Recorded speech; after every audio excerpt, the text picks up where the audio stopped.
Bonjour les enfants et bienvenue sur Histoire pour enfants à écouter. Aujourd'hui, je vais vous raconter l'histoire de la légende du changement d'heure. Installe-toi bien confortablement, l'histoire va commencer.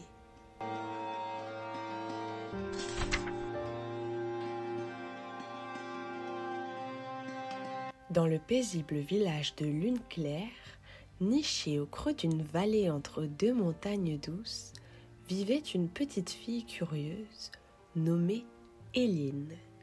Chaque soir, elle regardait le ciel changer de couleur et comptait les minutes avant que le soleil ne disparaisse derrière les collines. Mais cette année-là, quelque chose d'étrange se produisit. « Maman !» dit Éline. « Je suis sûre que le soleil se couche plus tard qu'avant. Avant, je finissais mon dessin avant la nuit. Maintenant, je peux en faire 2. » Sa maman sourit, comme si elle savait un peu plus qu'elle ne le disait. « Peut-être que c'est le travail des horlogers du temps ?» répondit-elle en lui caressant les cheveux. « Les quoi ?»« Oh, une vieille légende. Mais il est l'heure d'aller dormir maintenant, ma chérie. » Mais Éline n'en démordit pas. Cette nuit-là, elle décida de découvrir ce que sa maman voulait dire.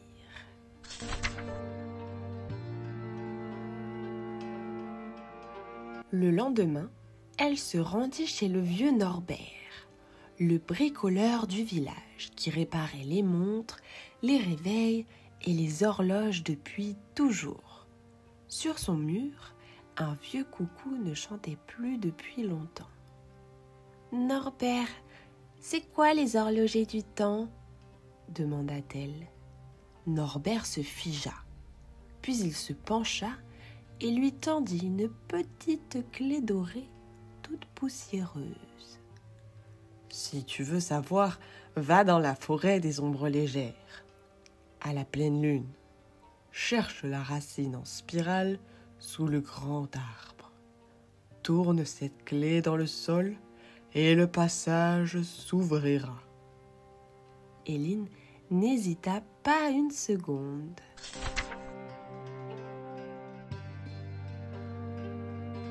Le soir venu, elle prit une lanterne, son écharpe rouge et sa clé dorée, puis s'enfonça dans la forêt. Sous la lumière de la pleine lune, elle trouva la racine en spirale. Elle inséra la clé et... clic! Le sol trembla doucement. Un escalier apparut enroulé comme une spirale d'horloge. Au bout, une porte en cuivre battait doucement. Lorsqu'elle entra, elle découvrit un monde incroyable.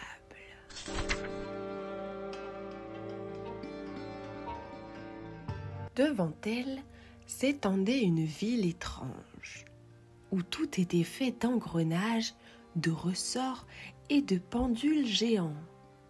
Des personnes en manteau à gousset couraient partout. « Attention, minute en retard !» cria l'un. « Remontez les heures de l'aube !» hurla un autre. C'était le royaume des aiguilles où vivaient les horlogers du temps. Un vieux monsieur à lunettes rondes s'approcha. « Tu n'es pas une minute ni une heure, tu es un enfant? Comment es-tu arrivé ici ?»« J'ai la clé, » dit Éline. « Je veux comprendre pourquoi les jours deviennent plus longs. » Le vieil homme sourit. Il s'appelait Maître Pendulor. « Alors, écoute bien. »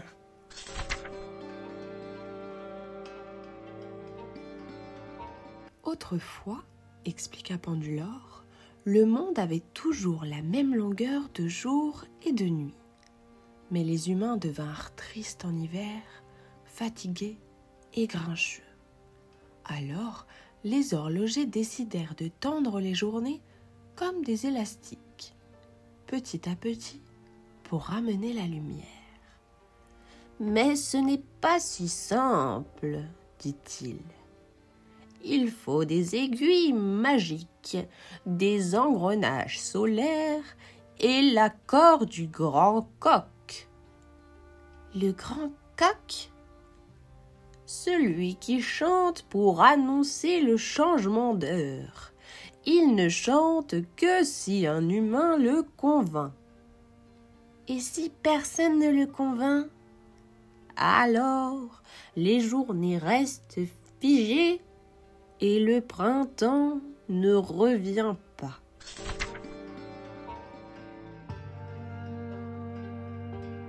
Éline voulait voir le printemps revenir. Elle accepta de tenter sa chance. Pour rencontrer le grand coq, elle devait réussir 3 épreuves. Arrêter une horloge sans la briser, trouver une seconde cachée dans un sablier et redémarrer le cœur du temps.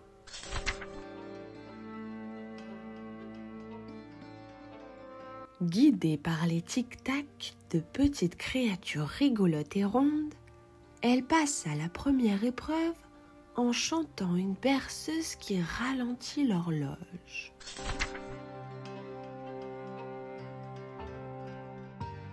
La deuxième, elle l'a réussi en soufflant juste au bon moment sur un grain de sable doré. Mais la troisième était la plus difficile.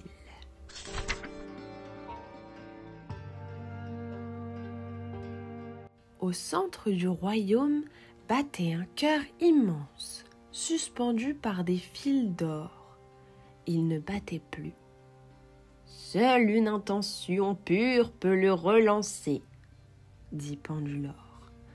Éline s'approcha et pensa à toutes les personnes tristes l'hiver, à tous les enfants qui ne pouvaient plus jouer dehors tôt, à la lumière qui rendait tout plus doux.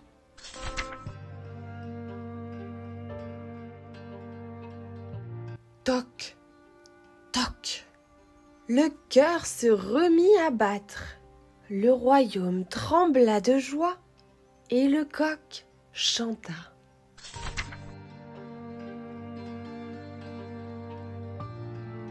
Les horlogers célébrèrent la réussite d'Éline. Grâce à elle, les journées allaient recommencer à s'allonger.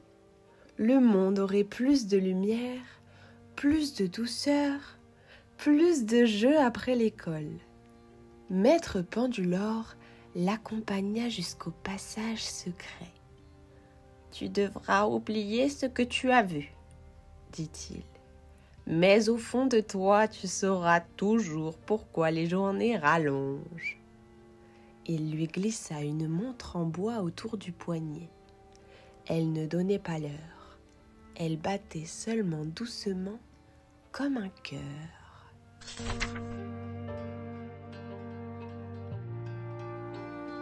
Éline se réveilla dans son lit.